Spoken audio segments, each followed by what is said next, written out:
And there we are, live. Hey, Hi, everybody. kids.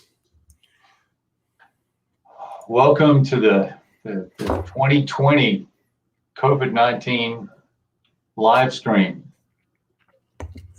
We're quarantining and disinfecting.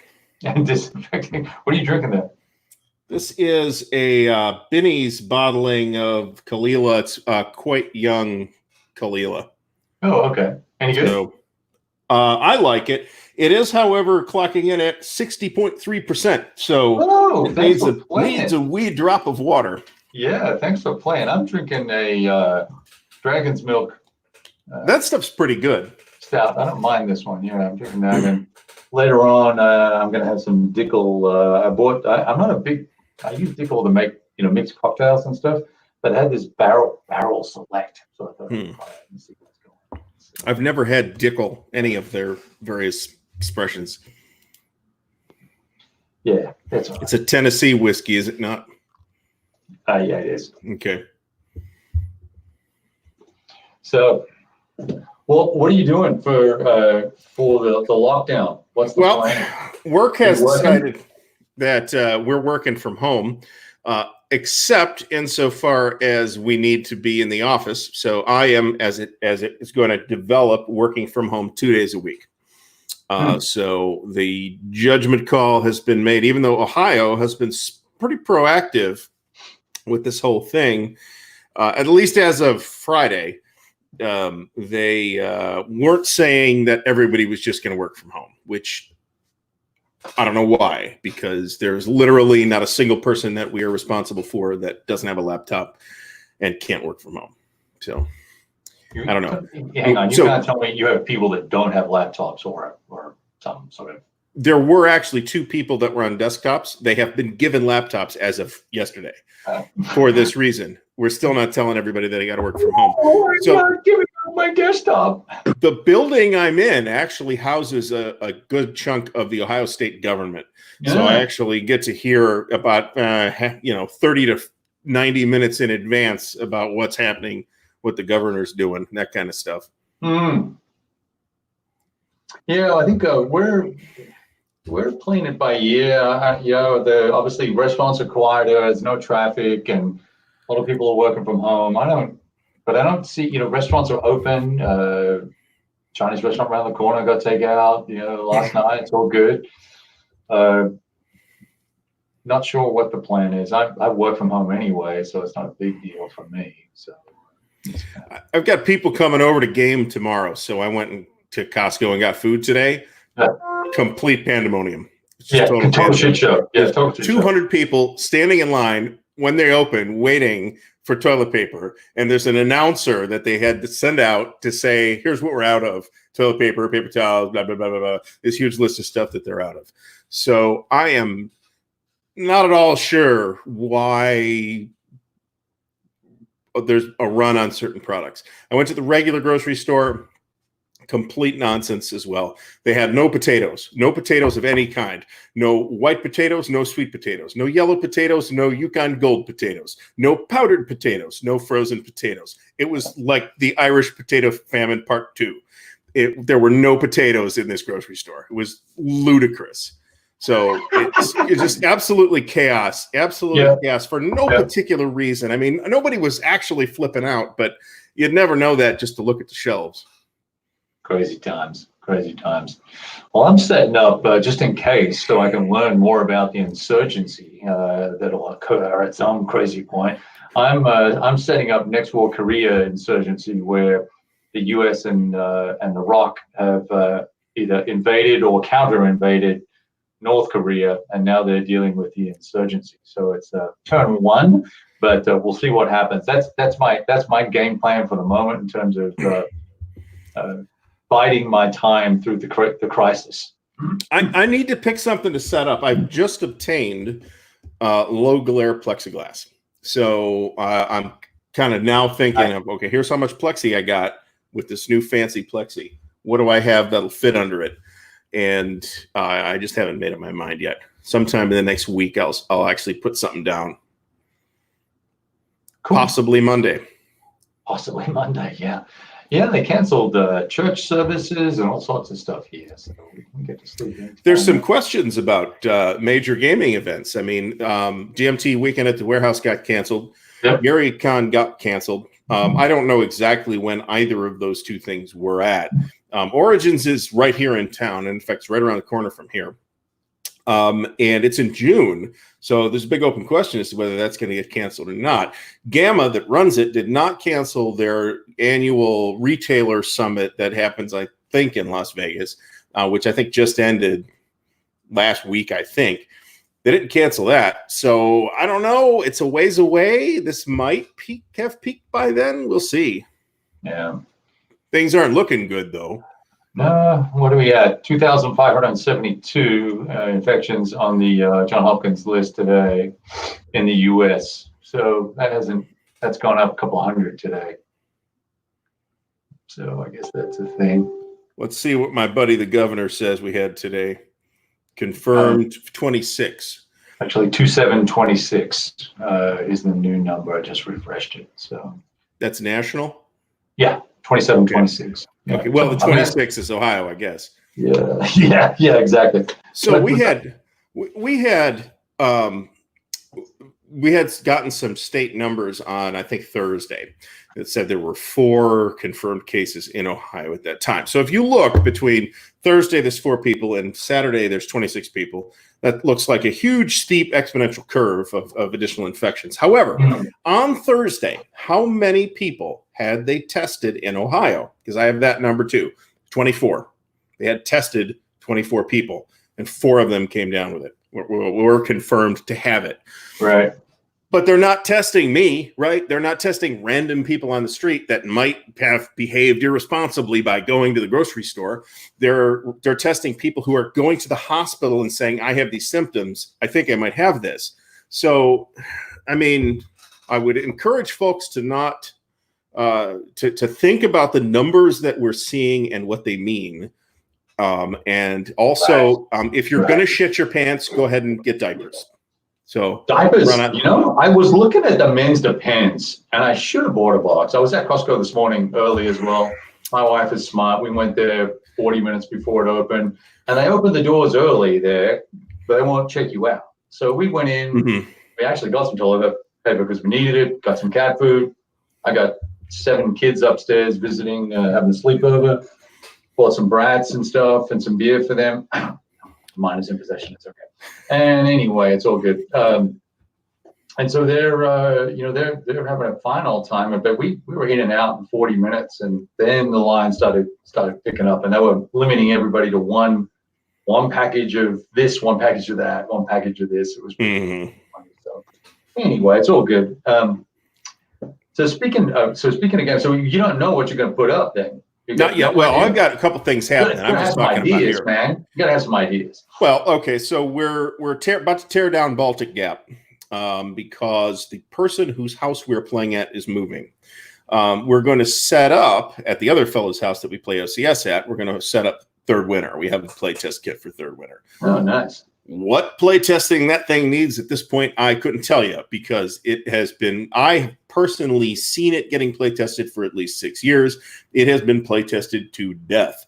So it will be thoroughly polished by the time it releases. Right. But one of the guys wants to play one of the scenarios from Third Winter. So we're going to do that next. Cool. And then I think we're doing Thunder in the East on Wednesdays, which is in the East. Interesting. Or as we say it, Thunder in the East.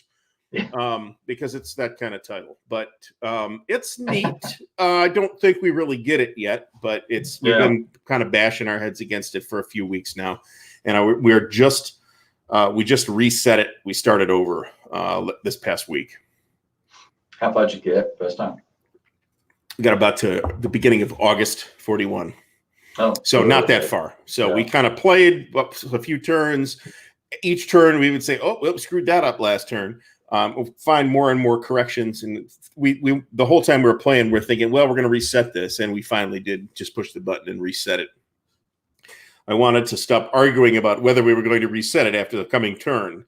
If we're going to do it, let's just do it. So, but it's neat. It's certainly neat. There's a Thunder in the East 2 update effort happening. Unclear as to what the magnitude of those changes will be, but there are some new units and stuff, so it won't be nothing. Yeah, there's a bunch of new units, actually. I was reading some of the summary notes on that, and it looks like there's going to be some significant changes. So additional Panzer divisions and breakdowns and bits and pieces. So it'll be a little bit more, little more different, I think. But I'll be curious how they meld the prior version with the new version and the new module. So they're going to have the same board thickness, the same board style, or are they going to have to? Is it going to be a complete reprint, and everybody who bought the first one is just going to have to live with the difference? Because that's a great question. Yeah. All I know is that is something that is being looked at, because that's what Alan said. But the existing printing of the Victory Point Games did is very different in just the types of components and the paper stock and the counter varnish and all that. It's very different from what GMT does. And I think we all know now, if we didn't 6 months ago, that GMT prints in China. Don't know where Victory Point Games printed Thunder in the East, but I'm unclear, and I think lots of other folks are unclear as well, as to how they're going to maintain the standard that they set for component quality. Now, I will say, I don't know if you've handled the components yourself. Yes. I had some counter lamination issues on my copy, as in the counters would split along the layers of the cardboard, and you'd have to glue them back together. So that's a little bit irritating. But I mean, it's generally pretty nice. There's certainly some really interesting tactile components going on there with the little countdown markers and the lots of round things and hexagon shaped things, and round things and pointy things. And oh, look, I have toys. I've read the rules. I've goofed around with it on Vassal a little bit, and like literally an hour. I played a ton, and watched two guys play through twice. They got to one certain stage, I forget where it was, and then they reset and played all the way through to 43, 44, something like that. And they liked it, but said they still need to work it out. Didn't understand supply and isolation and stuff like that. So maybe we don't either. That's a good question. So it's interesting. You only check supply in your opponent's turn.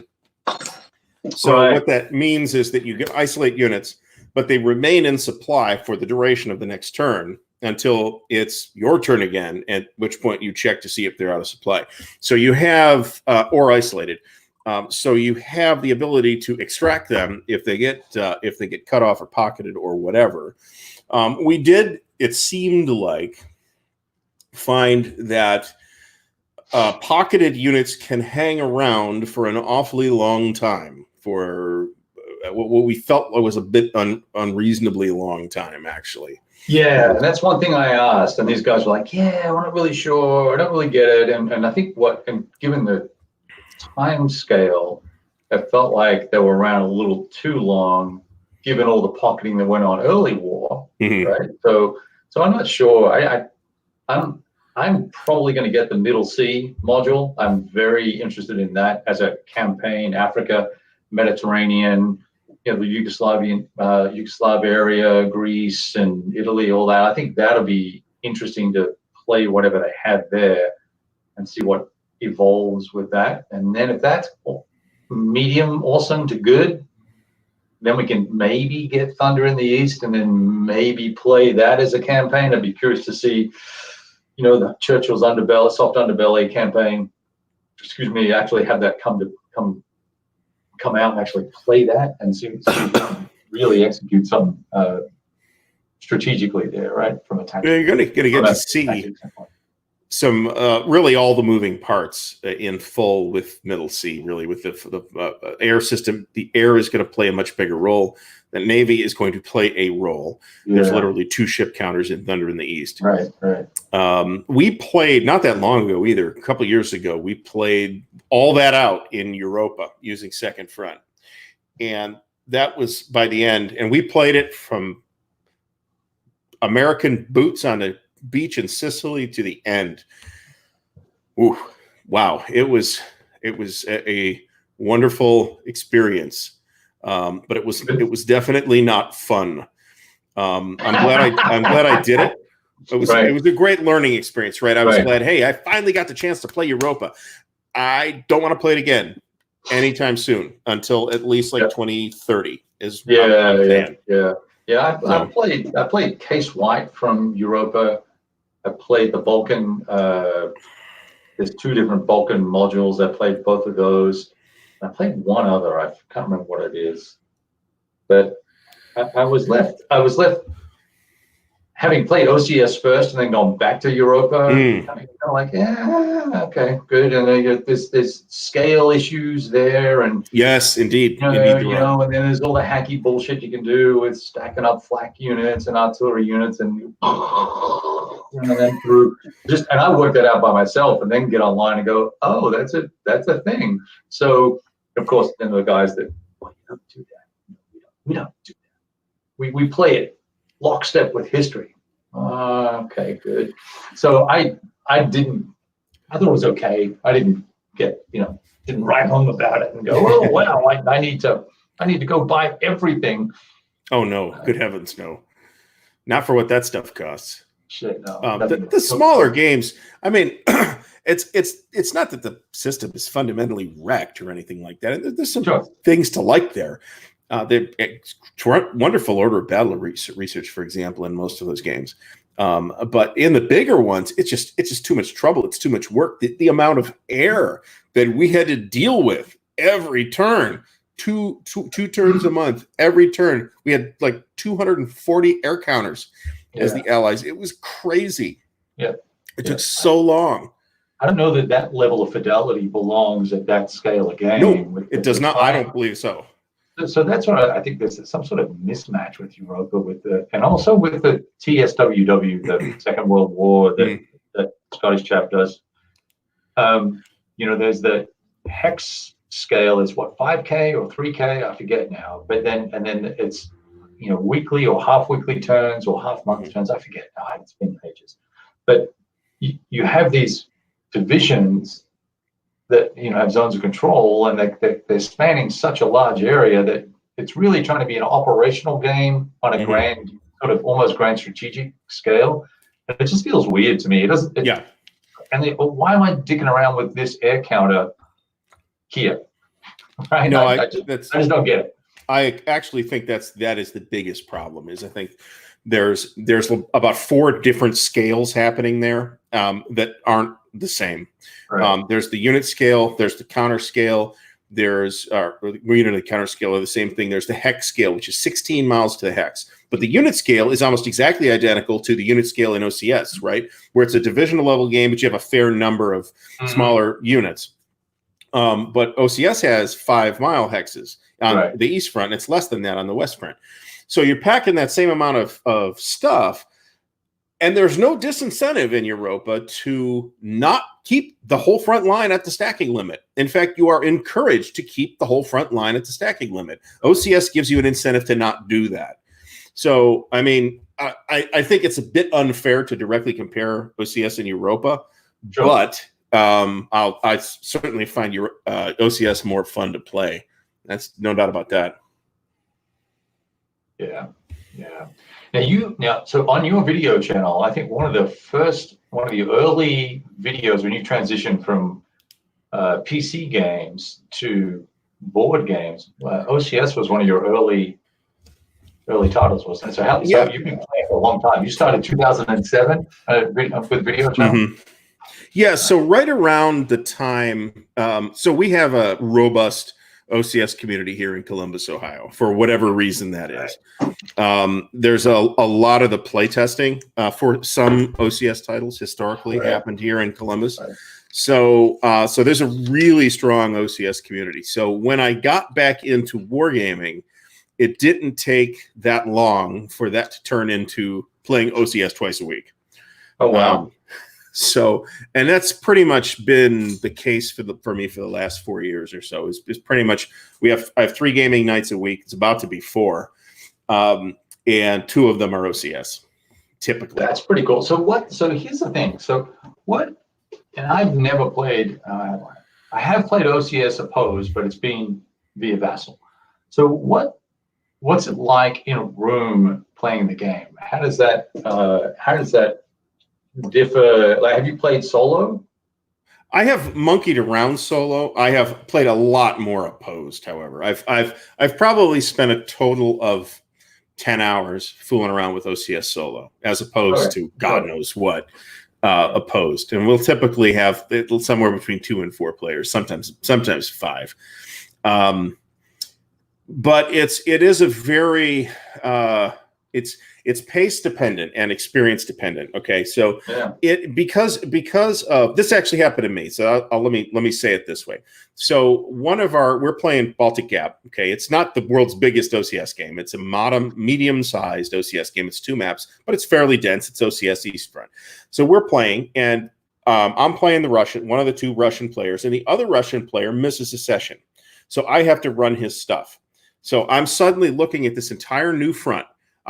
He's as he should do. He has hidden all the extenders. He has hidden all the HQs. He has hidden the rail repair units. I have no idea where anything is. So I literally had to go through every single stack to find out, okay, here's where the detrainable hexes are, because I wasn't paying any attention to that when he was here. Here's where the HQs are. Here's some HQs that aren't within 5 6 hexes of the trainable hex. So where are they tracing to? There's got to be an extender somewhere. I got to find the extenders. So if you are, it benefits enormously from like a large con format where you can sit there and play it all day. Where what we do is typically play after work, of course, and that means we'll typically get a turn in. Unless it's something consciously small like Korea. We'd get like 3 turns in a night. But if we're playing Baltic Gap, it's a turn a night. At 1 full turn a night. If we're that's pretty dense. That's a pretty dense game anyway. It is. Right? But a lot of them are. Did you like BG? I mean, what do you think of Baltic Gap? Do you like it? Baltic Gaps might be my favorite OCS game, actually. Yeah. Interesting. Because I think it's got all the buttons that OCS pushes for me. It's got the supply management. It's got the logistical network that you have to, whether you're especially if you're the Russians, but if you're the Germans, then it's your job to disrupt it. You have to push forward on the offensive and then build a logistical framework inside your lines, right? That's something that GB2 does a lot too, except that Baltic Gap does it on 2 maps instead of 6. I also like GB2 a lot, though. But I love Baltic Gap. I didn't have a copy until very recently, until like 2 months ago, actually. And I just got a copy. I'm delighted to have a copy. I'll definitely play it again. I've played it 3 times now. We're on our 3rd playthrough of Baltic Gap. Really? Okay, that's pretty cool. That's interesting. I had I guess mainly read, but then looked at. I think a buddy of mine set it up, and we had a look at it, and he's not an OCS fan, so he's probably biased. But he was like, "Yeah, it's too dense. There's too much shit going. Too much stuff on the board, and not enough of it can do anything." He's just one of those guys that wants to attack with everything. So I can understand that. At the same time, one of the things that I like about OCS is that you can't do just whatever you want all the time. Of course, yeah.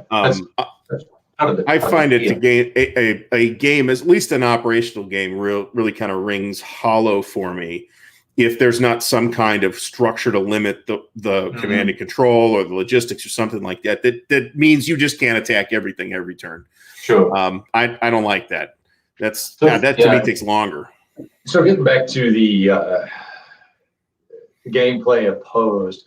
So when you're looking at a 6-map game and there's 4, you got 4 players, I'm assuming. Yeah, usually 4 or 5. And so when it's the Russians' turn, the Germans are shooting the shit, hanging out, drinking beer, or right. So watching YouTube videos. Yeah, okay. And so do you watch what your opponents are doing? Because I remember talking to one guy, and he's a game designer, so he could have been full of it, yes, but when they played, they made the opponents leave the room to play. So they would, as the Russians play their turn out, so they could talk freely and openly, I guess. I don't know, and not and cover everything up and hide everything. And when I play solo, of course, I don't cover it all up because I want to know where everything is. I put little cubes down and keep track of all that stuff. Does it make that much difference to your gameplay? I guess is what I'm trying to get at. Is it the hidden nature of things, number one, and number two, the surprise factor if you don't know what your opponent is doing? So we don't normally chase people out of the room, but if we have like, hey, we have plans to discuss, we have to decide what we're doing, then we'll chase people out of the room and they'll come back in a couple minutes. Right. Normally, who's ever not going at that time, because the movement phase takes a good long time, typically in a larger OCS game. Typically, they will not hover over the board and watch the moves. I would probably chase my opponent away if he tried to do that, because it's supposed to be there's supposed to be some fog of war. One of the ways in which OCS manages fog of war is you don't inspect opposing stacks. Sure. But that's not the only source of uncertainty within OCS either, right? So in addition to the regular dice that, hey, I could roll a 1, I could roll a 6. If it's me, I'll roll a 1. I rolled, for example, I'll be complaining now. I rolled one turn that we played on Thursday. I attacked in 4 places. I rolled Defender Surprise in 3 of them. And it was 5 or 6 shifts all 3 times. So, right. So, but in addition to just the regular uncertainty of the die rolls, you also have the surprise roll, which makes hiding your action ratings potentially important. It's very easy for the German for the anti-German player, whoever it is, to assume that the German has a 4 or 5 action rating in any given stack. Right. You are very lucky if you find it and get to attack a German stack that's not a 4 or 5. The Western allies tend to be 3s and 4s. There's very few 5s. Soviets are all over the place. They literally run from 0 to 5. It's kind of fun, I think, to manage that as the Soviet player, to say, what do you mean you have an action rating 5 unit in that stack that's attacking me? Because the German player probably doesn't expect that, you know. So I think that adds quite a bit in terms of what it adds to the result. I'm not sure it's that much, but it adds to the feel of you don't quite know what's going on. I don't quite know what units are in that city that I'm trying to dig the Germans out of right now. Which is exactly what's going on in Baltic Gap. Right. Interesting. Yeah, because I've got, I don't know, 100, 200 turns maybe played across multiple systems, but it's all solo bar 20, 30 turns. So, you know, it's interesting. I see everyone else's games and I see these broad, long, continuous lines, and my games tend to be, there's not a whole lot of stuff in certain areas, and it's skinny and thin, and there's gaps in lines, and I'm wondering just how awful I'm playing or whether I'm doing something wrong. So I don't know, just one of these days I need to play someone who's competent, like, you know, who gets it, right? Who's played for 20 years or something. Well, I happened to play, so there was at Winterfest, the convention at Sandusky that I just got back from a couple of weeks ago. There was a Case Blue game that I was not involved in. So because I play OCS with twice a week, every week for the last several years, the guys I'm playing with are generally like in the playtest circle, right? The guys that were playing Case Blue were not. And I'm looking at what's going on and I'm like, oh boy, I wish I was playing this with you guys, because it does. There is definitely an experience level thing. It's not like a Twilight Struggle thing where you can easily step into playing a Twilight Struggle game with some Twilight Struggle master that's memorized the deck and knows exactly when all the scoring cards are going to happen. It's not like that. But playing, especially a big OCS game, there's a big skill. There's a big skill gap, I think. There's a spectrum, right? There's a spectrum. Yeah. There's master level players, and I'm not looking. No, it's not me. That ain't me. I'm not looking to play with master level players and all sorts of stuff. It's funny because I get people asking me questions. Oh, you must know OCS. Like, dude, don't ask me. I'm not. I have nothing about nothing when it comes to that game. When you see other guys like that Perry dude, Oh yeah. he's yeah, Oh yeah. yeah. Now he's super critical of the system and the games and the way the games are structured. He's always got some beef with one of them, right? He's still playing it though. Still playing it, right? But there's a level. I'm wondering what the switch is. What's the switch that takes you from beginner, novice, intermediate level to sophisticated gameplay in OCS? I know we're kind of drilling in on OCS here, but it's fascinating to me to talk to someone who's played a lot. With OCS, I actually think it's the specific game.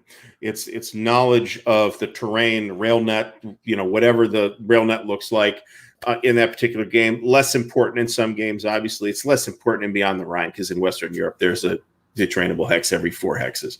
Right. But especially out east, you really kind of need to know where those rail lines go, where they end, where you can put extenders and stuff like that. So I actually think it's a game specific dependent question. If I was to step into Blitzkrieg Legend, for example, which I've never played before, I would probably wet the bed. It would not be pretty. It's interesting because you're right, they are so different, right? So that's very cool that they are. TBL is one of those games where you gotta take those if you can break the line ever, right? You can get across as the Germans. Any line is breakable in OCS. You cannot have an impregnable line. There is enough force to focus it on 1 or 2 or 3 hexes or whatever it is to break that line. The question then becomes, can you then turn that into something and actually blow it open? Yeah, that's a good point. Play test of Third Winter 2 years ago at Buckeye Game Fest, and I was playing with Marcus. What's Marcus? I forget Marcus's last name, but Marcus is the playtest coordinator. So I'm playing the Germans, and I had what I felt like was a very strong river line behind a big river, very strong defensively. He opened me up like a can of sardines. And Soviets all over the place behind the German lines. I'm like, oh fuck, I don't know what to do now. Oh my god. How do you do that? So he knows what he's doing. He knew exactly when to turn it up, knew exactly how much supply he needed, where he needed the logistical focus. When he had the supply, you cannot defend, with rare exceptions, you cannot defend just lines in OCS, right? You can defend individual hexes. Like if you got a city with hedgehogs, you can hold out there for months sometimes, as we're seeing in Baltic Gap. But if you've got like a 20 hex line, you cannot defend it like that on every hex. He will find a place where, and he may need probing attacks to determine where that place is, but he will find a place to open it up and tear you open. And it's just a matter of how well you can contain that. That's interesting. Probing attacks. I guess that's one of the downsides with solo play, right? Is you don't do that because you know where you want to go because you kind of know where the guys are, right? So that's that's interesting. Yeah, I was just looking at Mo's comments. Some of the comments here are good. That kind of watching them, but good stuff. So. Quality of opponents makes a difference too. I mean, if you're, and I, there's plenty of games where I was like, okay, hey, we're all going to get together and we're going to learn this thing together, right? Because nobody knows anything. We did this with Goss, pretty much. Nobody knows how to play that thing. So maybe Joe knows how to play it, but otherwise nobody knows. But when I stepped into OCS and immediately stepped in with very experienced OCS players. I mean, they are maybe not the world-class Triple Crown OCS players that come in and are famous for how good they are, but they have played those guys. So the fact that we have high-quality opponents available here in town for OCS specifically, it really raises the caliber of the play here in town. The less experienced guys, not that they were playing badly particularly, but there's tricky problems in Case Blue. You need to take Rostov as the Germans. It becomes the nexus of your entire southern thrust. You have to take Rostov. They never cracked it. They finally said, screw it, we're just going to go in some other direction. So they didn't know that. It took them a long time to figure out that they weren't going to take it. So it's because they didn't have somebody that had been playing for 10 years. And I haven't been playing for 10 years. I've been playing for 4 or 5. So. Right. Yeah, I guess it's also how, I remember playing with one guy once and he said, oh, well, best way to learn is by, losing type of thing. I was like, look, I'm not going to put which is fine. But if you see someone doing something stupid, when I play in my circle, we go, hey, maybe you should reconsider that move. And here's why. Happy for you to do it. Don't interrupt the enemy while they're making a mistake. But for the quality of the gameplay, we're going to be doing this sucker for 2 weekends or 3 weekends or 3 months. Let's not have you foobar at day 1 because you made a dumb move, right? Well, that's a factor too. If you're going to put this giant time commitment in, and most OCS play requires a giant time commitment to some degree, right? Some are bigger than others.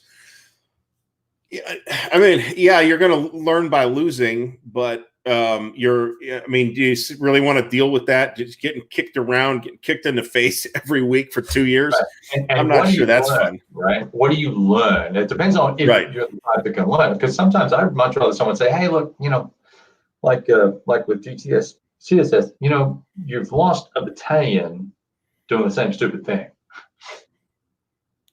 Here's something to think about. Barrage that guy, then shoot that guy, then assault that guy. Yeah, and we were doing that even with GTS a few weeks ago when we were playing Market Garden out. We were it was not that sort of ultra competitive thing. That if I wanted that, I'd go to ASL Oktoberfest. Yeah, there you go. Those guys are serious. I mean, serious. And any tournament is serious. Yeah, particularly for ASL. I'm going to put my egg in the draw. It's actually gotten kind of cool, hot in here. I'm roasting too. It's probably the scotch. So we have it has varied between I don't need a jacket to fuck it's snowing today here in Columbus, Ohio. I went to Costco at 8:00 this morning and didn't need a jacket, and I got home, did a bunch of stuff, looked outside, it's snowing. I'm like, what? Snowing? Snowing. You serious? And it snowed for like an hour. That's hilarious. Well, we didn't quite have that extreme, but I was wearing a long sleeve shirt and jeans, went to the store this morning, and now, we've been fixing cars and washing cars and stuff like that, but it was 80. Okay. Today. Now you are in Texas, right? Yeah. Okay, so well, I'm not in Texas. I'm in the great state of Texas. The Texas, the great state. That's how I like to say it. Yeah, it's the great state of Texas. Yeah. So, oh dear. So, So I thought. Now you've played GTS, and have you played CSS? I've monkeyed with CSS a little bit. I hadn't played GTS until about December, I think, when we started practicing for the GTS Market Garden game that we just played a couple weeks ago. Right. So now at this point, I played GTS for 10 to 15 hours a day for 8 days. I'd consider myself a moderately experienced GTS player. There you go, dog. Yeah, that's cool. Yeah, you like it? We had a great time. It's a little finicky, but we had a great time. It plays. It's fun to play. Yep. I think it does. It's another one of those things that's probably going to benefit from a large format event rather than playing it at your house in your basement for 3 hours a week on a Tuesday. Because it really benefits from being able to focus on it for multiple hours at a time. It doesn't take that long to play. I mean, in I think the campaign is like 8 or 9 days, right, of game time. And in 8 or 9 days of real time, you can, if you're playing fast enough, play it through the whole thing. It plays in about real time. Yeah. I think you You hit the nail on the head there. The mental reps that you do with a game help build like muscle memory. Mm-hmm. So when you go to do that shot, all you need to do is look at the map and go, I'm going to shoot that guy, and you roll the die, and you know mentally what half the DRMs are. So you can go, I'm going to roll. If it's a 0, 1, or a 2, let's continue looking. Right? Yes. Right. Yes. If it's a 3 or more, we can just move on to the next piece, and that speeds up play a lot. Tremendously. Yeah. I find that with CSS as well, and a lot of games. In fact, some guys I play with, I was like, look, dude, just put the fucking die. Put the die in the dice tower. You need to either roll low or high. If you roll if you roll a 3, who cares? You don't need to look it up. We don't need to look, right? Yeah. We know there are no mods on this bad boy. Or if there are, then we can look them up. Right. You don't need to memorize all that stuff. Just get the reps in, and that helps. I think helps you play better. And you can focus on in the long run. Yeah. Yeah, you focus on tactics instead of instead of the mechanics of the game and the rules and the DRMs and and if you miss something, it's okay. You make it 100 or 1,000 rolls in one of these games over 9 days, it's going to be okay, boy. Well, I do not like to assume that the dice will eventually work out in my case. I'm just saying the difference between a 2 and a 3. Oh yeah, no. All these rolls, we're good.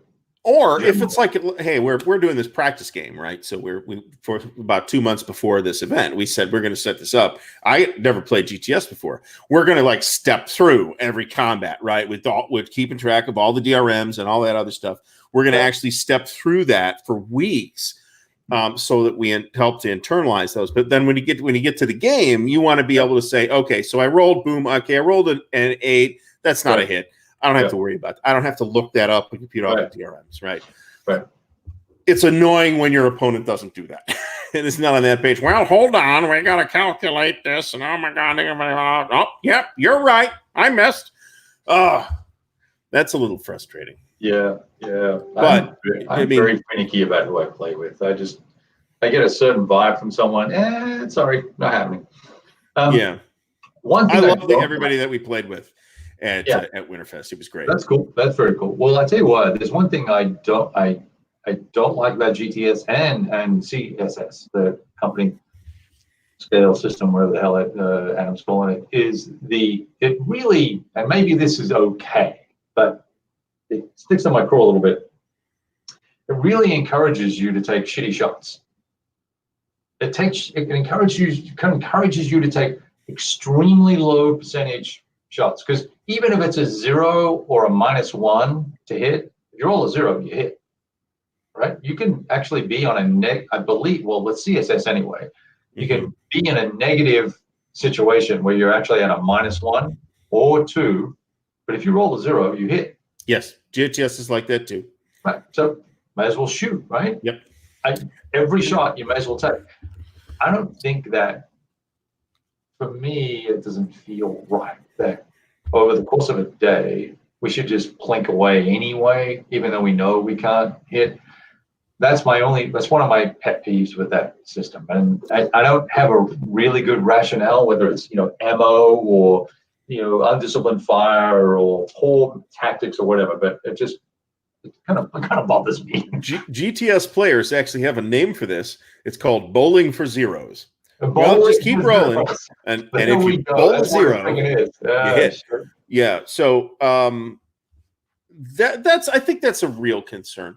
I think there's something of a disincentive on certain types of attacks to not make the shit attack, particularly on artillery rolls, where if you roll a 9, you may lose contact. In which case, who knows how long it's going to be to regain contact with your battery. But on non-artillery attacks, the worst thing that can happen is you might get an event. This is in the Market Garden. I'm not 100% sure how it works in the other stuff. You might get an event, but some of the events are positive, right? They're not all negative events. So it's not really a strong disincentive either way. So no, that's totally a factor. I absolutely agree with that. How important is it?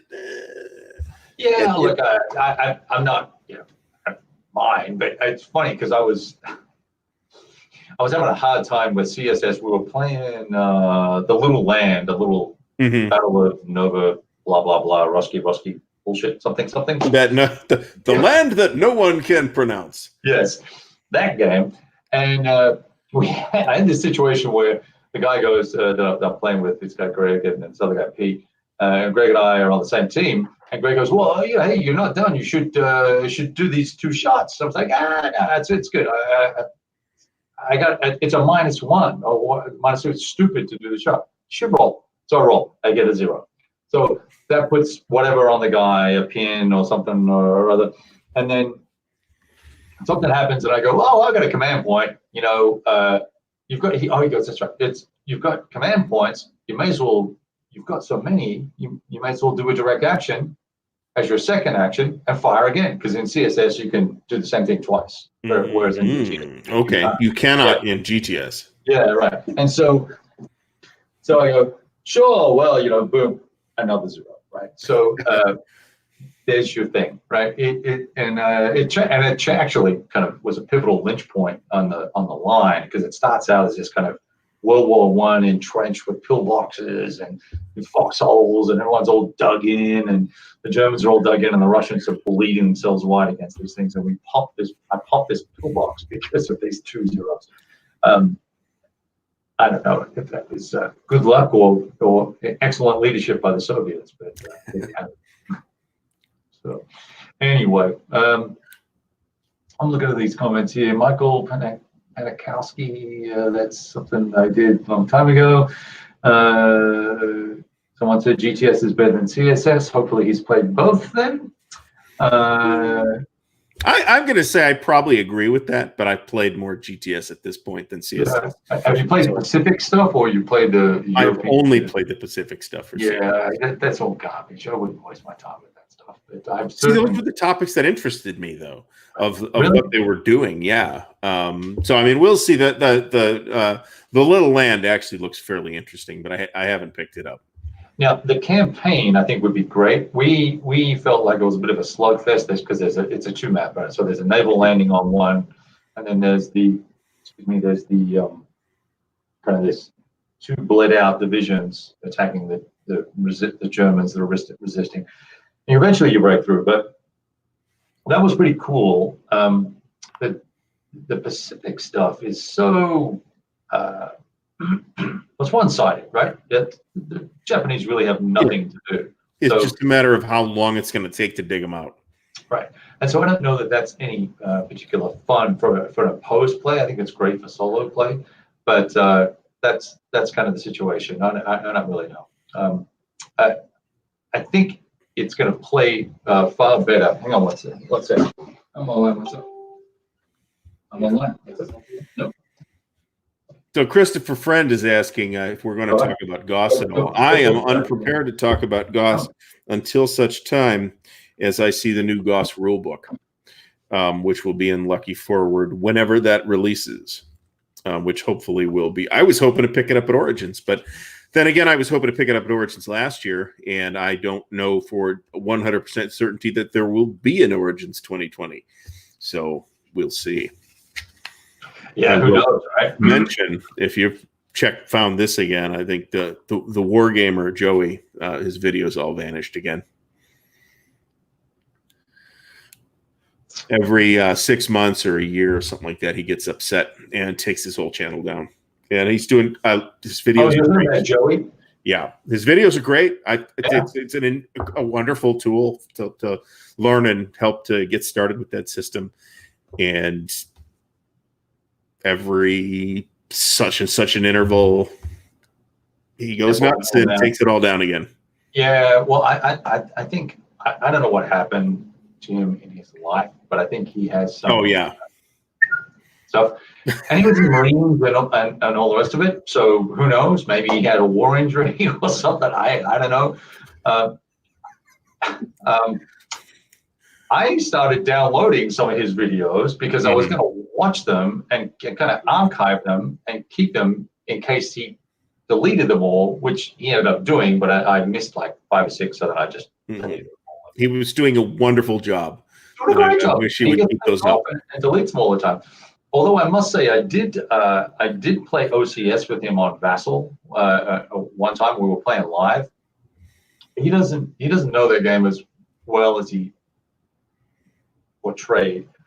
He kept creating detrainable locations wherever he wanted to, and we were playing. Yeah, I was like, bro, I'm kind of new to this game. I don't want to be a dick about it, but that's all right. There is a certain and I mean, this is not an OCS specific thing. There is a certain trust factor with any opponent, right, in an opposed game. But with OCS in particular, you have to trust not only that your opponent is not a crook or a cheat, but that they know what they're doing. Because if they don't and they make that kind of mistake, thinking, I paid my supply and calculate that wrong, you could significantly skew the game by doing that. One extra detrainable hex where it's not supposed to be can make an enormous difference in that. Huge. So that's like an extra layer of trust that not only do you trust your component as a person, but as an OCS player of basic competence. Yes. Yeah. So maybe it was just a bad day, but I decided after that, and we spent more time talking than playing, and for 3 hours. So I was like, yeah, you know what? I know this is not going to work for me. Let's either switch to the email, and then of course I got the email, and then it all just died. So. Yeah, I'm not going to go into my history with that, but he has a history with everybody, so it's okay. Yeah, that's probably true, but. I watch mine. I got you. Yeah. Yeah. So, there's that. Anyway, moving right along. Moving right along. Next subject. It's a good question. How many rule books are swimming around in your head? Oh, God. It's tough to keep track of them sometimes. I'll say that. That's one reason why I stayed away from not only CSS, but despite some interest in it, and I had picked up a couple of CSS games in that period, but the GTS 2.0 rules, because I didn't want the points of confusion, because there's some differences there, right? I didn't want me thinking, it works like that in CSS, right? Oh yeah, I can do 2 fire actions in CSS. No, I can't do that in GTS. I didn't want to make those kinds of mistakes. So, I mean, managing that is part of the hobby, right? It's deciding. I only have the headspace for one of these complicated games, so I'm just going to play ASL or Golden Flames or whatever it is, and that's completely legit choice. If somebody wants to say that, that's why those are lifestyle games, is because there's enough there that you could just play that and be happy with that, and not have to worry about learning some other rule system. I have some amount of envy for those people. Yeah, well, I don't know. I just it's like I don't know.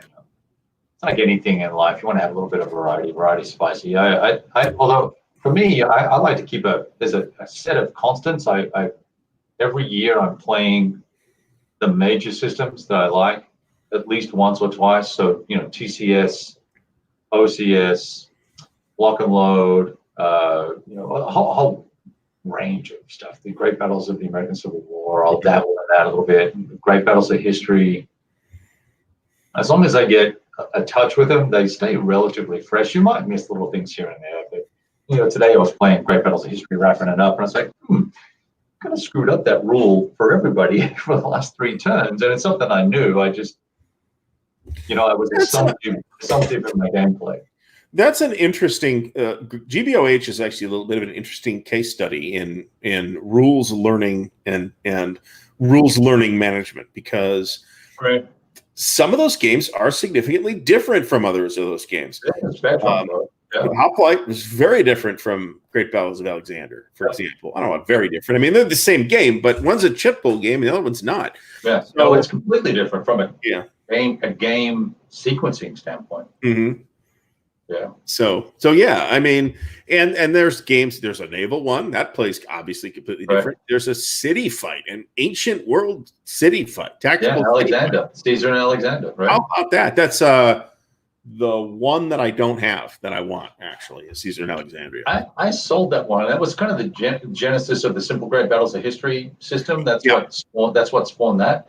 But it was okay. But so there's even a difference in command structures in the sort of romantic period of the Roman Empire, from Caesar, from pre-Caesar to Caesar and post-Caesar.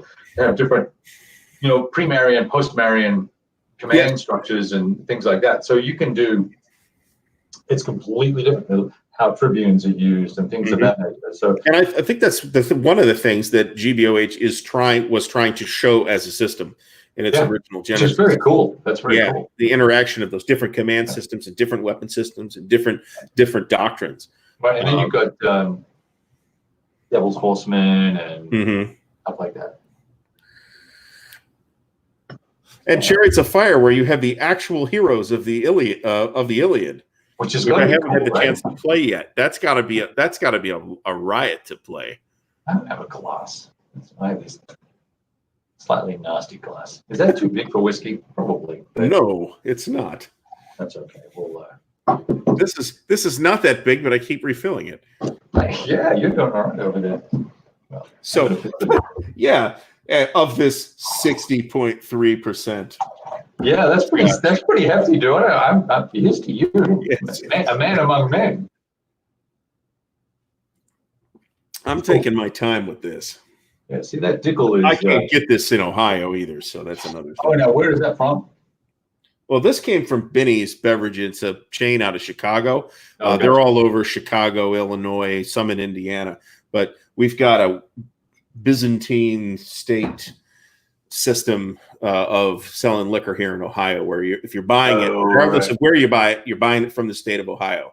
So many distributors and those folks don't want to deal with that. So there's a crap ton of stuff you can't even get here. Yeah, Washington State used to be like that. It was a pain in the ass to go and buy anything. You go and buy a $25 bottle of whiskey in Texas, and you go to buy it in Washington State at $60. You're like, no, it's not. That'll drink beer or water. Funnily enough, California is a relatively inexpensive place to buy booze. Right. Everything else is more expensive, but like Macallan is like $30 a bottle less than it is in Ohio. Wow. There you go. Yeah. $80 here in Ohio as of yesterday for Macallan 12, by the way. Which is like, okay, guess I'm not buying that. That's too rich for me. Yes, I ain't drinking that stuff anymore. Yeah. That's what I went in for, actually, thinking that was what I was going to buy. Nope, I didn't buy that. I bought bourbon instead for half the price. There you go. We're about to see a huge influx in bourbon releases, so that everyone's been building up their stocks. So prices will come down a little bit further. It's a good question. Any recommended reading for while we're all at home? That's a pretty broad set of doohickeys to choose from. Are you reading any military history right now? I have that I started back in December. I started Cornelius Ryan's A Bridge Too Far. I'm kind of going through it very slowly. I keep going back to the movie, which of course I love, and which we of course had on the TV at. Had to do it, right? Yeah. Yeah, exactly. We're quoting the movie. We're like reading the lines alongside Ryan O'Neal or Edward Edward Fox or whoever it was at the time. I read Mark Miller's Traveler novel, which was interesting. It's I think more of an attempt to be like a serious science fiction novel than I was anticipating. It's definitely not something that plays like a campaign of the RPG. Right. Are you a Traveler guy? You can't see it. So like that bay right there. Yeah. Just off camera, there's a whole one filled with Traveler stuff. Okay. So cool. Yeah. So yes. So maybe. Yeah. All right. Cool. Interesting. All right. So I'm trying to think. And then fantasy. So fantasy sci-fi. You must be a fantasy sci-fi reader. I'm going to look on my Kindle to see what I'm reading. I'm trying to think of what I'm reading right now. A lot of the sci-fi I've been digesting lately has been TV shows or fantasy, actually. Oh yeah, With we are in the golden age of television right now. So sure. it's not television anymore, right? It's various streaming services. Sure, So sure. I shotgunned the second season of Altered Carbon on Netflix in a couple of days. I thought it started real weak and ended pretty strong. I enjoyed it. I've been watching The Witcher. Not super into the video games, but the show was actually pretty cool. I like Witcher. Yeah, it's got like an ongoing story without like bloating you down with this ongoing story that you're then burdened with every episode. Right. I didn't know. I thought Witcher was just the PC game, but apparently there's a series of books that inspired the game, which has now inspired the TV show, which is pretty cool. Yes. And the books are selling like hotcakes now. So I bet they are. Yeah. Now, Altered Carbon is how gory is that? Relatively gory. Yes, I'm not a gory guy. Especially. The second season is less so the intensity level in the first season especially can be really high. Yeah. Of the gore and the sexual content and stuff like that. Don't worry about sexual content. I'm I don't mean nudity. Okay, when I say sexual content, I'm not referring to nudity necessarily. Right. But there's a lot of like super rapey stuff in the first season, especially. There's much less of that in the second season. Right. But a lot of people got turned off of on the show because of that in the first season. Right. Have you read the books? I have the first book. I haven't actually gotten around. Gosh, they're really good. I mean, it gets a little. Well, it gets very uncomfortable. There's some really uncomfortable shit they do to that guy. Yeah. And I'm sure that's all in the series. I've read all of them, but kind of skip through some of the stuff. Like when they keep killing him over and over again. Yes. Right. And it's putting him into a woman's body, right? Yeah, it's stuff like that in the first season, especially where the intensity is just too high for some people, and that's fine. That's why I never watched Game of Thrones. I started watching it, and it was like some dude stuck a sword down someone's spine. I was like, okay. We could talk for hours just about that. I say that as somebody who went very hot and cold and hot and cold and hot and cold again on that thing the whole time it was on. Like a lot of people, I was very cold at the end. So, I still have bad dreams about Reservoir Dogs. That's how wimpy I am when it comes to gory shit. That's pretty. Yeah, I could see that actually. That was considered very intense at the time.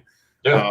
Nowadays, it's like, this is what this is. Let's cut the ear off and pour some gasoline on it. No problem. We could put this on network TV. That's no problem. Yeah. So I'm just looking at what I'm reading right now. So upstairs in like physical books, I'm reading Hornfish's last volume on the Pacific War and some bullshit high-tech business book thing. And I bought the series of Barry Pitt's Wavell, Auchinleck, and Montgomery to LMA and the LMN, the Desert War series. I don't know if those could be interesting.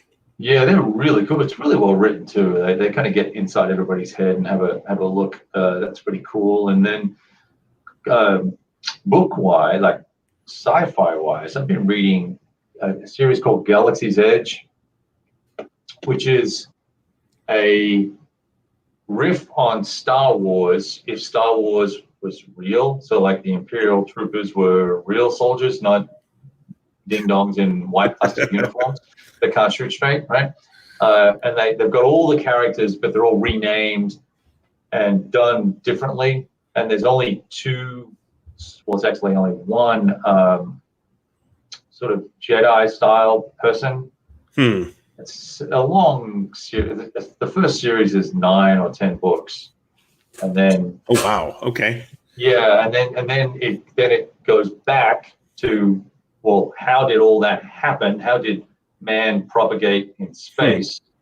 So there's this thing called the Savage Wars, which is which is an amazing idea where, people are abandoning Earth, and so they stick on these massive ships, and they're going, sub light speed. And what happens over hundreds of years on those ships as they evolve into very complex societies and technologies? That's super cool. So that whole series, I'm digging that whole series. It's they're just starting season 2 of the books. That sounds interesting, actually. The Galaxy's Edge, I think, is the title of a game that is a Star Wars game. Yeah, it is. Now, they had it before these guys did, before Star Wars did. So the first book, it starts out with something like the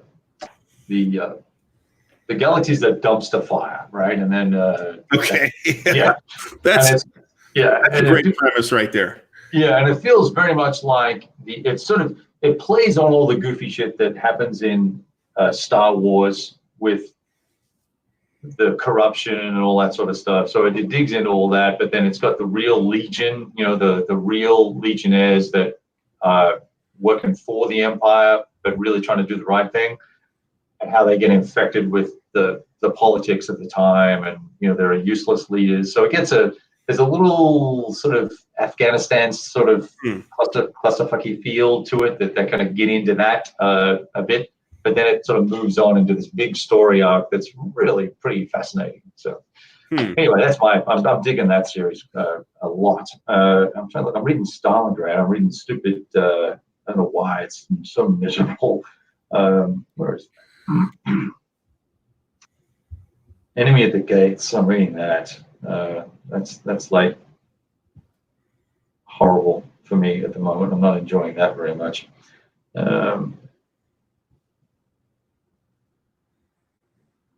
You read comics? I haven't in a long time. Yeah, I'm starting to get back into comics a little bit.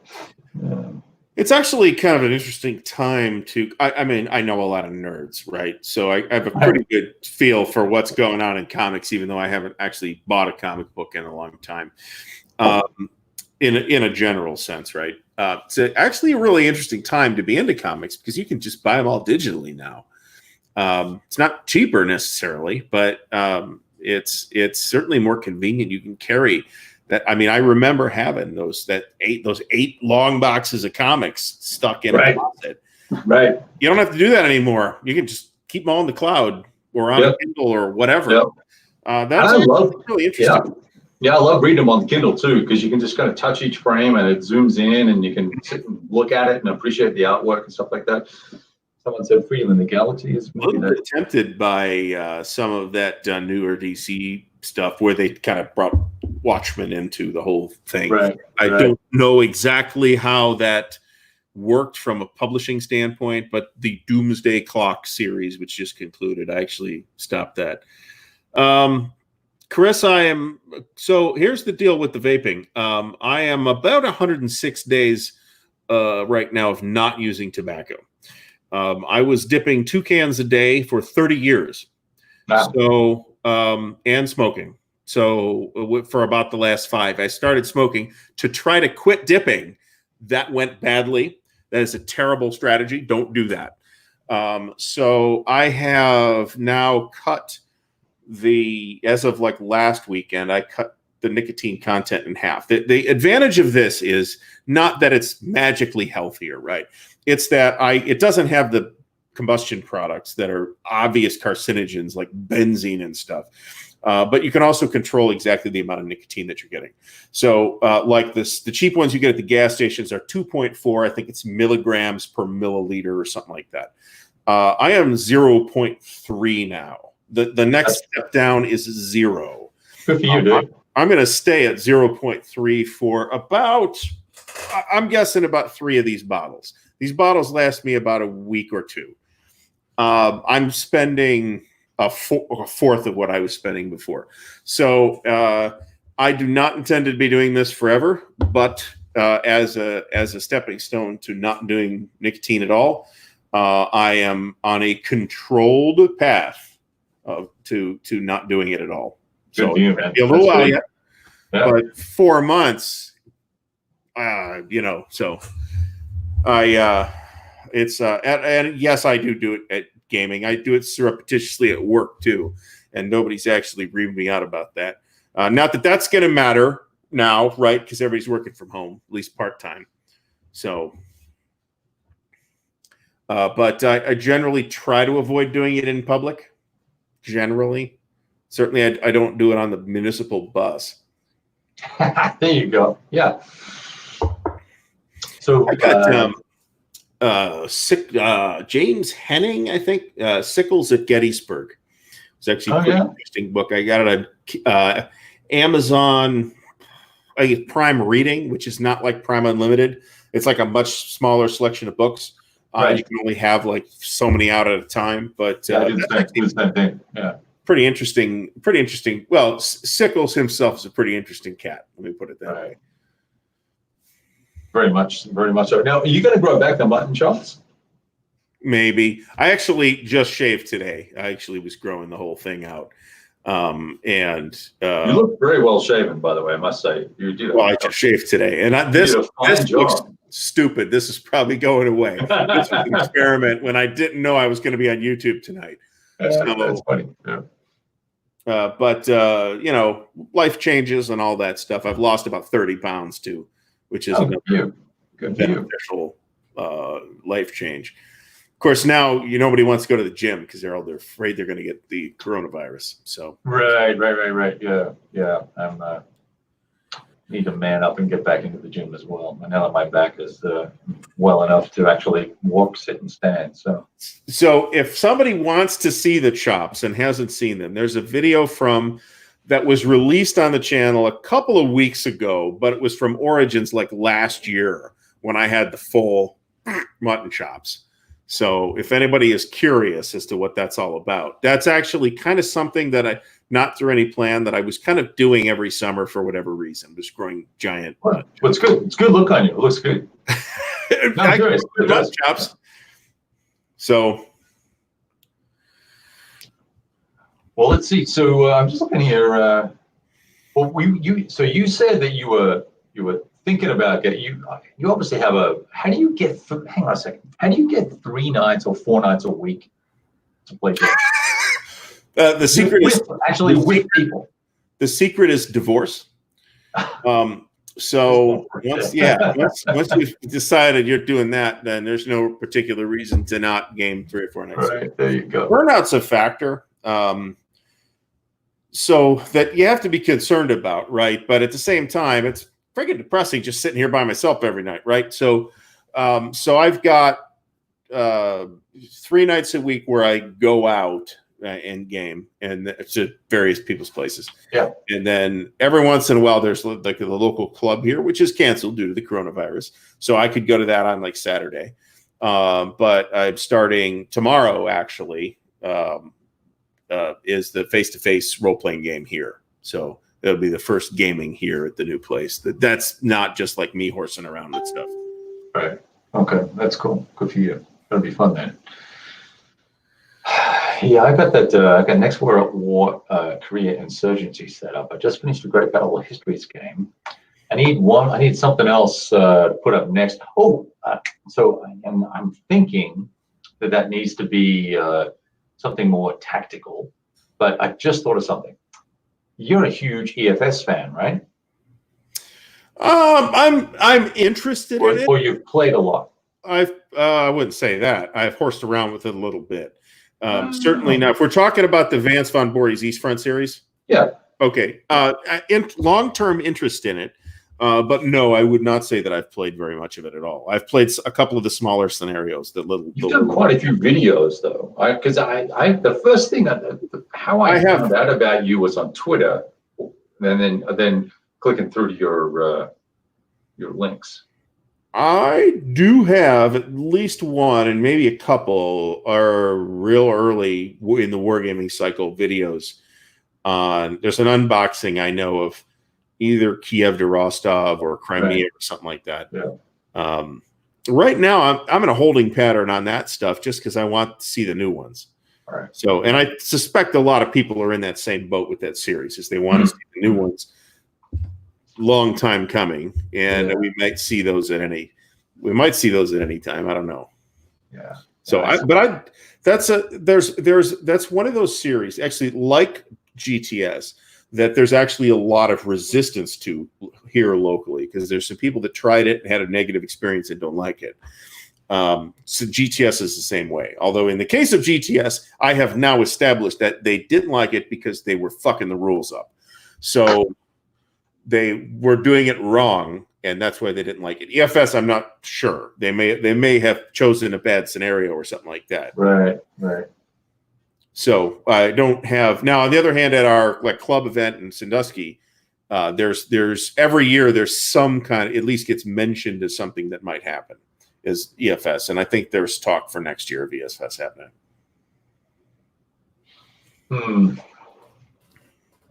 So now, what I got actually turned onto your channel was actually with the big EFS stuff with this. Oh, here's all the maps laid out together. It's like in the living room, eating up the entire living room floor.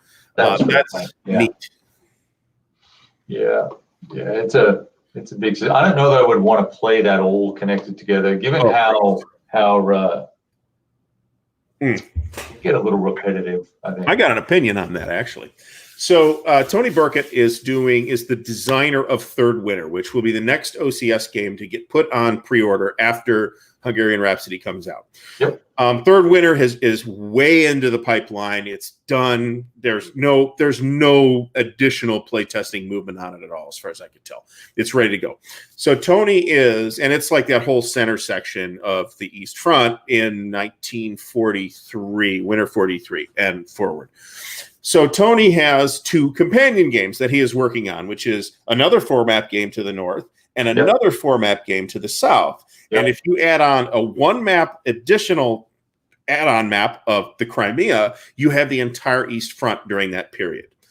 They ran this thing as one huge event last year at Winterfest. There's issues doing that. The problem is that there is not an active front in all those sectors at the same time, right? If you're playing the games individually, that's not a problem because you're going to start the Hero City, which is the Leningrad stuff, at a point in time where it's interesting. But if you start the whole thing at the same time, then what you're going to have, and what they saw was that you had 16 people playing and 8 of them are bored to death. Right. I would be equally concerned with that. EFS has the advantage of it being set right at the beginning where the whole front's active pretty much. But then you've got to have a Soviet player who's willing to get kicked around for quite a while. It's only 30 turns of kicking around. Well, okay, well, that's trivial. So I don't know. What I don't have in the big games for EFS is a sense of how quickly that plays. I think I have reason to think, just from a mechanics field, that it probably, with players of equal experience, all other things being equal, that it probably plays faster than OCS, I would think. Oh, yeah, definitely. It's definitely. Okay. You don't have the supply challenges for stuff. Right. I mean, it's got its own somewhat intricate supply system. Well, but it's not such that it's intricate. It's just that it's a tether built on rail conversion and availability of trucks, because a dump is on one side and a truck is on the other. A dump is worth 2, a truck is worth 1. If you want to use a truck, you have to flip it to use it, and in order to do that, you lose a supply. You just magically lose a supply point. So there's that. And then there's and then there's the capacity.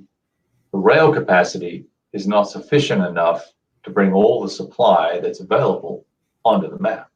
Right. Which is, so why have the supply?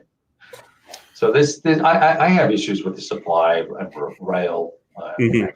And I remember those videos too. Yeah. So there's that whole thing. So I think like you said, I think it plays faster, and it's also certainly got a cleaner it's got a faster combat system. So that's good. And there's really not a whole lot for the Soviets to do anyway, right? They've got to back up. They can't really counterattack. because they can only use armor to counter attack with because of the asynchronous Right. combat system, sequence of play. So anyway. Which is interesting. I'm not sure it's fun for the Soviet player. Yeah, I mean, if you move, I'm trying to remember now. A Soviet division has to start adjacent in a turn to a German unit in order for it to be used, because armor moves and then you fight and then infantry moves or something like that. I forget what the exact sequence of play is. Yeah, I forget too. But or maybe there's a reserve movement phase in there somewhere that allows the Germans to bug out. But basically, it's almost impossible for the Germans to get adjacent. The Soviet infantry to get adjacent. But anyway, so I kind of had the impression you were a fan, but I guess you're a fan in waiting. Yeah, I'd say so. Like I said, it's something that I have kind of put aside for now. And put aside quite a while ago with the idea that Vance is going to come back to this series. And I like a lot of Vance's designs, actually. I'm a big fan of the Roads to Moscow and Roads to Leningrad games. In fact, those are terrific. Right. And there's supposedly another one of those in the works, too, that I don't know if we'll ever see if Roads to Leningrad doesn't get reprinted. So, but yeah. Are they changing very it? Or quality playthrough content of Roads to Leningrad on YouTube. Yeah, I haven't played that one. I played Roads to Moscow. Yeah, it's very good. It's a lot of fun. Plays well. Sort of a similar system. Have you seen, that reminds me, have you seen Invasion Sicily from Vance? A rather early GMT game was sold in a folio. It's a one-map Sicily game. I've seen it. I haven't played it. System not entirely dissimilar from EFS, actually. I think it's one of those. I haven't played it in a long time. Mid '90s, around the time it came out when I played it, and I actually feel like maybe this is nostalgia talking. That's possible, but I actually feel like it's a very underrated Sicily game.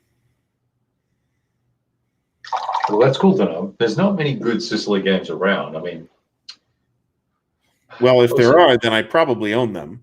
I have like 11 games on the subject or something like that. Do you like the OCS version? Yes. Actually, I own both of the OCS versions, and I think they are both interesting games in their own right, and interesting and different and worth having. One of my great pickups over the last 6 months or so was actually the first one, Sicily Triumphant Folly, which I managed to get for a fabulous price because it's not complete. But what's it missing? The rules. Who cares? Easy. Just download those, no problem. It's not original rules. It's not a collectible copy, but I don't care. I want it to play. I've played both of them, and I think they're both a lot of fun. Yeah, good games. I really like those. Yeah, very good games. The old Sicily, Race to Messina, the Victory in the West Sicily. I've got that sitting around up here, too. I want to get to that at some point. I'm trying to think if I played that one. I played one of the VITW modules, and I didn't like it a lot, but I think it was Anzio. I think the SBI. So that was Anzio, not Sicily. So Callendale actually did a playthrough, I think, of all three S&T Victory in the West games, not that long, last year, the year before, maybe. The Sicily one, Operation Grenade, and Patton's Third Army, which is possibly the most atrocious SPI cover art ever. Hideous. I'm not saying something, right? Yeah. Well, a lot of times they would use a painting that they got out of a museum. They didn't have to pay anybody to use. And that worked. But in this case, they hired a cartoonist, apparently, to do a picture of Patton, and it was bad. So, Road to the Rhine, was that the GDW title? Am I remembering that correctly? Yep. Okay. I never played that. The GDW war games that I did, I owned a bunch of Europa games back in the day. Never played any of them until 7 or 8 years ago. Where like the Assault and Boots and Saddles, Third World War, some of the Traveler stuff. not sure there was any other ones thinking about it. I'm not sure there was. My big thing with GDW was and remains Traveler, actually. So the game we're playing tomorrow is actually Traveler. Travel, yeah, very cool. Do you so did you like the GDW stuff you played? Did you like the World War? I like the War a great deal. Very excited about the remake from Compass. Yeah, I think it'll be cool. Yeah, and I liked it enough that in part because I didn't know you could do this, but in part I ended up paying for it when I pre-ordered it, and then I thought about it. I'm like, yeah, I'm happy with that. Whenever I trust Frank to not screw it up. The designer signature series games I think have generally been fairly solid. Except where there have been printing issues or something like that, which they have fixed speedily. Yes.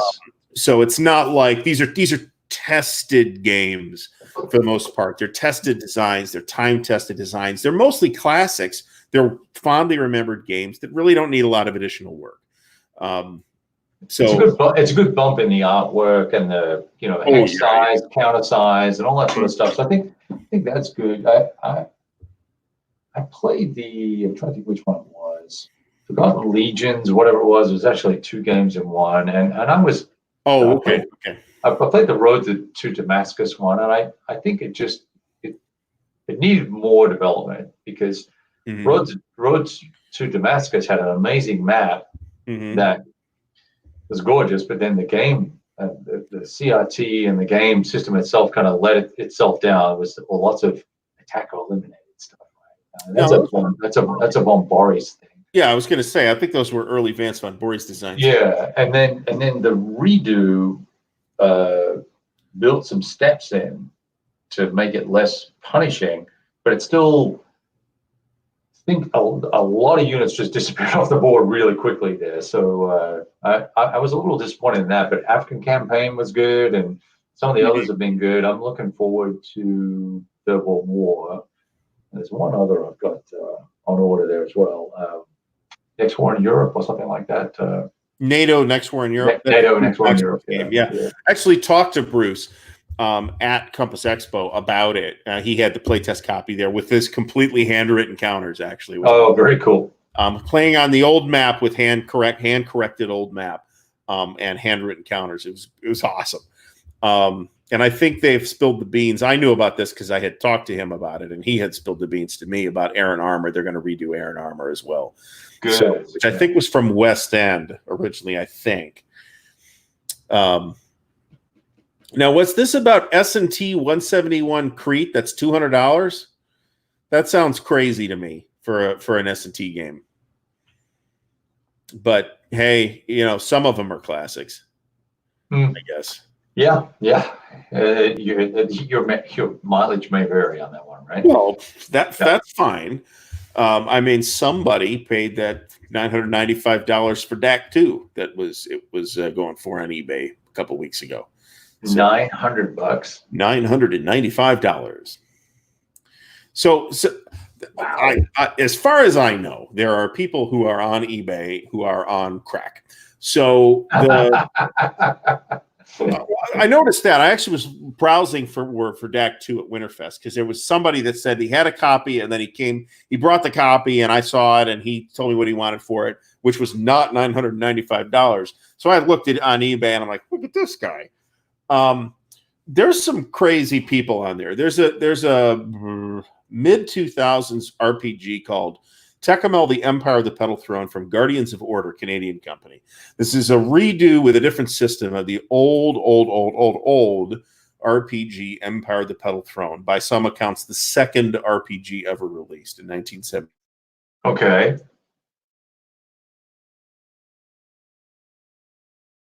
Did we just lose you?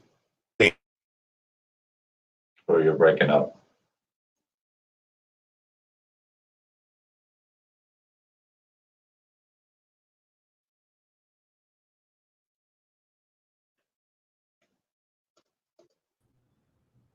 Am I back? There we go. You're back. Oh, we're probably blaming StreamYard for that. Yeah. Anyway, somebody's selling these things for $1,400 on eBay. I'm like, really?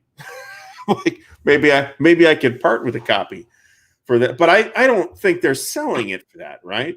So I mean, so I was also and I managed to figure out sourcing on it. I was in the market for Guderian's Blitzkrieg 2, go figure. So I'm looking on eBay and I'm seeing consistently $175 to about $395 for GB2s, right? In one of the two editions. The Really? newer edition goes a little higher, but then these are not auctions. These are static store prices, right? But then people will put them up for auction and they'll go for $70 and not sold. Huh. So what that says to me is that you're breaking up again, buddy. Sorry.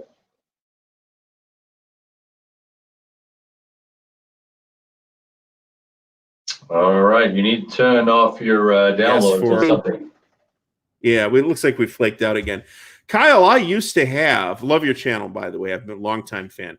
I used to have the Star Force